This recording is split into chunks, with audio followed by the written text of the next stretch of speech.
Salmo 79. Lamento por la destrucción de Jerusalén. Salmo de Asaf. Oh Dios, vinieron las naciones a tu heredad, han profanado tu santo templo.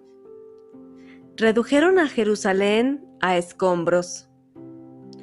Dieron los cuerpos de tus siervos por comida a las aves de los cielos, la carne de tus santos a las bestias de la tierra. Derramaron su sangre como agua en los alrededores de Jerusalén, y no hubo quien los enterrase. Somos afrentados de nuestros vecinos, escarnecidos y burlados de los que están en nuestros alrededores. ¿Hasta cuándo, oh Jehová, estarás airado para siempre? ¿Arderá como fuego tu celo? Derrama tu ira sobre las naciones que no te conocen y sobre los reinos que no invocan tu nombre, porque han consumido a Jacob y su morada han asolado. No recuerdes contra nosotros las iniquidades de nuestros antepasados. Vengan pronto tus misericordias a encontrarnos, porque estamos muy abatidos. Ayúdanos, oh Dios de nuestra salvación, por la gloria de tu nombre, y líbranos, y perdona nuestros pecados por amor de tu nombre. Porque dirán las gentes, ¿dónde está su Dios? Sea notoria en las gentes, delante de nuestros ojos, la venganza de la sangre de tus siervos que fue derramada. Llegue delante de ti el gemido de los presos. Conforme a la grandeza de tu brazo, preserva a los sentenciados a muerte. Y devuelve a nuestros vecinos en su seno 7 tantos de su infamia, con que te han deshonrado, oh Jehová. Y nosotros, pueblo tuyo, y ovejas de tu prado, te alabaremos para siempre. De generación en generación cantaremos tus alabanzas. Este Salmo 79 contiene en sus 13 versículos oración por las necesidades espirituales de la nación, maldiciones contra los enemigos del pueblo de Dios y alabanzas en la anticipación de las acciones de Dios. Este salmo ayuda al creyente a expresar su angustia en tiempos de calamidad, cuando parece que Dios se hubiera alejado. El trasfondo histórico de este salmo es la conquista de Jerusalén, cuando Judá, el reino del sur, cayó en manos de los babilonios por medio de Nabucodonosor, en el 586 a.C.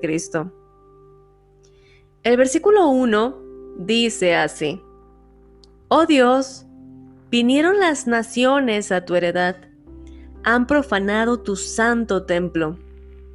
En este contexto, la palabra naciones se refiere explícitamente a las personas paganas, es decir, personas idólatras a dioses falsos, y quienes no formaban parte del pueblo de Israel, también conocidos como los gentiles.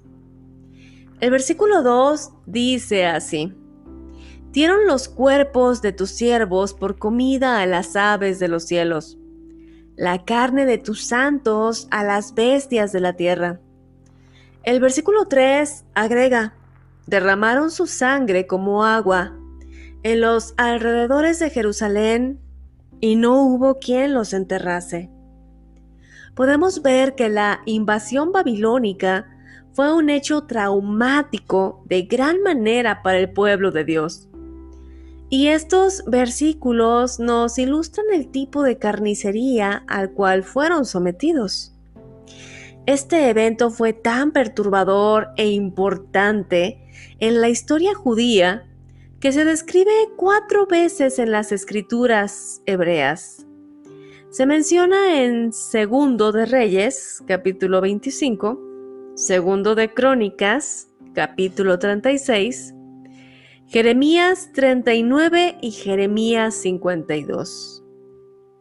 Debemos entender que permanecer sin entierro es la humillación final que puede darse a una persona, pues le quita la última dignidad humana al dejar el cuerpo expuesto como un animal muerto en medio del campo. Este hecho lamentable, como se menciona en el versículo 4, fue motivo de burla por parte de los pueblos vecinos, a saber, los sedomitas y moabitas. Definitivamente, encontrar alegría en la miseria ajena y regocijarse por el mal del prójimo es lo propio del diablo y de aquellos de quienes es padre, pues es un hecho deplorable del cual no debe participar de ningún modo ninguno que se haga llamar hijo de Dios. Quizá este sea un buen momento para analizar cuántas veces nos hemos alegrado de la desgracia ajena, pedirle perdón a Dios y no volver a hacerlo. Porque aunque pueda ser que la desgracia del prójimo sea realmente juicio divino, no nos toca a nosotros el alegrarnos, pues el mismo Dios que juzga al malvado, también juzga tus obras. De por sí, la persona en quien recae el juicio divino está sufriendo la desgracia que vive, y aún soportar las burlas de los espectadores, de los escarnecedores, es un acto deplorable por parte de quien lo hace. Definitivamente, es no actuar como un hijo de Dios. El versículo 5 dice así: ¿Hasta cuándo, oh Jehová, estarás airado para siempre? ¿Arderá como fuego tu celo? El salmista reconoce, primeramente, que las naciones paganas, invasoras o enemigas eran instrumentos de la ira de Dios, debido a la apostasía e idolatría en que había caído Israel. Debemos recordar y comprender que Dios no deja caer sus juicios sin antes haber advertido. Dios amonestó por años al pueblo por medio del profeta Jeremías, quien les estuvo advirtiendo acerca de las consecuencias devastadoras que vendrían por causa de la idolatría. Y Jeremías advirtió con ahínco sobre la ira divina de no cambiar sus caminos y arrepentirse. El pueblo, en respuesta, prefirió escuchar a los falsos profetas que profetizaban paz y prosperidad. Es decir, el pueblo decidió hacer oídos sordos a las advertencias de Dios y escuchar lo que les resultaba más cómodo y dulce a los oídos. La consecuencia fue que Dios llevó a cabo su juicio y permitió la sanguinaria invasión babilónica. Hoy, el Señor te está poniendo en cara el cuestionamiento. ¿A quién estás escuchando? ¿Al profeta de la paz, la prosperidad y el bienestar?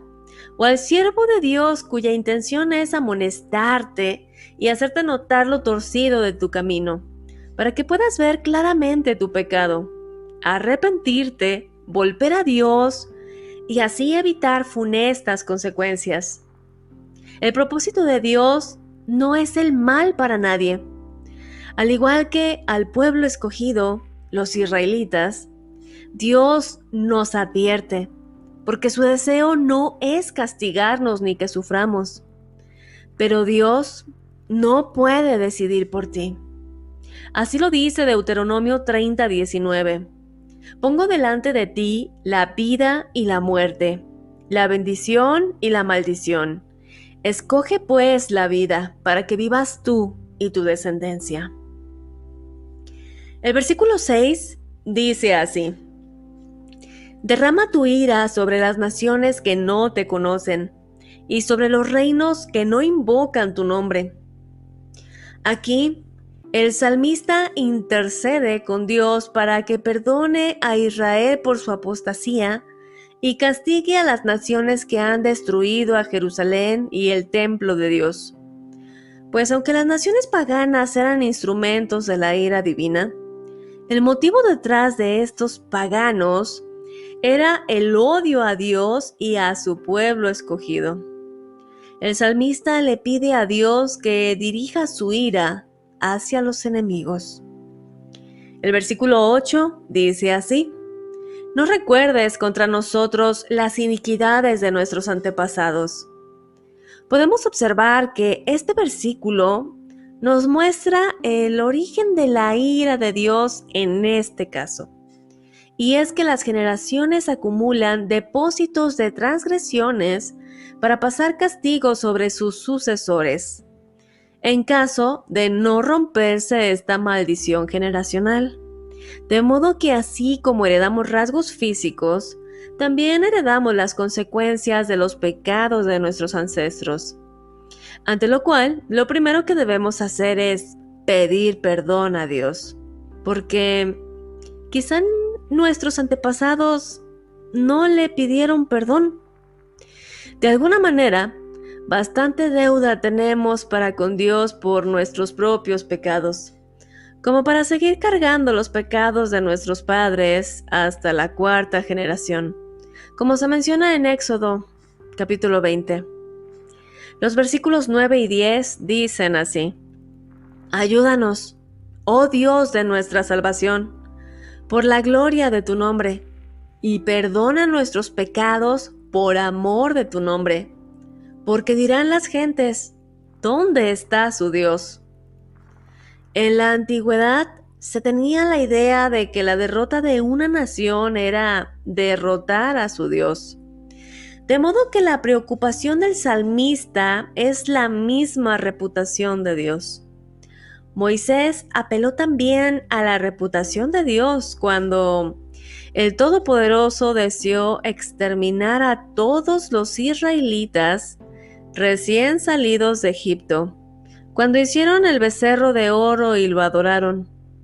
Lo que Moisés dijo a Dios en ese momento fue: ¿qué van a decir los egipcios al saber que sacaste al pueblo de la esclavitud para matarlos en el desierto?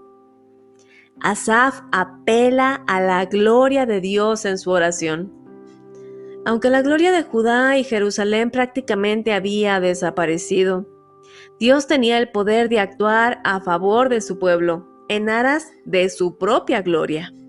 Pues los paganos escarnecían a Israel diciendo que la destrucción de la nación implicaba que su Dios no existía.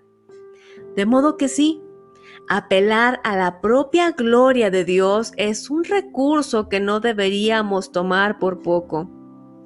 El pedir a Dios el perdón de los pecados por amor a su propio nombre es apropiado. En primer lugar, porque cualquier expiación hecha por el hombre es inútil.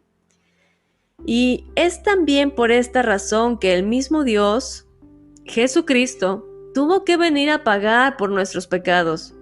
A su vez, cuando el salmista hizo esta oración, tanto el templo como el altar habían sido destruidos, de modo que los sacrificios acostumbrados, requeridos por la ley, eran imposibles. Aun cuando nos quedemos sin nada, siempre podremos apelar a la misericordia de Dios por amor de su propio nombre. Este salmo termina con un versículo imprecatorio. El versículo 12 dice así: Y devuelve a nuestros vecinos en su seno 7 tantos de su infamia, con que te han deshonrado, oh Jehová. Esta es una petición a Dios de que restaurara la reputación de su pueblo, trayendo sobre los enemigos una destrucción mucho peor que la sobrevenida a Israel. La expresión 7 tantos no es siempre literal. Frecuentemente es usada como una forma de decir abundantemente o en gran medida. El número 7 en numerología bíblica significa completo. De modo que el salmista pide a Dios que trate con sus conquistadores con justicia y venganza, devolviéndoles por completo la agonía que infligieron a Judá y la misma infamia que dirigieron al mismo Dios. Charles Spurgeon lo exclamó de la siguiente forma: negaron tu existencia, se burlaron de tu poder, insultaron tu adoración y destruyeron tu casa. Levántate, pues, Señor, y hazle sentir completamente que no puede ser burlado con impunidad. Vierte en su regazo una gran cantidad de vergüenza, porque se atrevieron a insultar al Dios de Israel. Acompáñame a hacer esta oración. Bendito Dios y Padre eterno, te doy gracias por esta porción de tu palabra que me infunde aliento aún a pesar de las consecuencias de mis propios errores. Te pido perdón, Señor, por las veces que no he querido escuchar tu corrección, que me he aferrado a mi ceguera espiritual para no arrepentirme. Te pido que me ayudes a quitarme la venda de los ojos, para poder ver qué es lo que estoy haciendo mal, en qué me estoy equivocando, y así poder arrepentirme y dejar de sumar maldiciones a mi vida. En el nombre de Jesús. Amén y amén. Mi querido hermano, que Dios te bendiga. Si esta meditación ha sido de bendición para tu vida, te invito a compartirla para que llegue a más personas. Esta fue la reflexión del Salmo 79. Tu hermana en Cristo, Alondra Aguilar. Hasta el próximo episodio.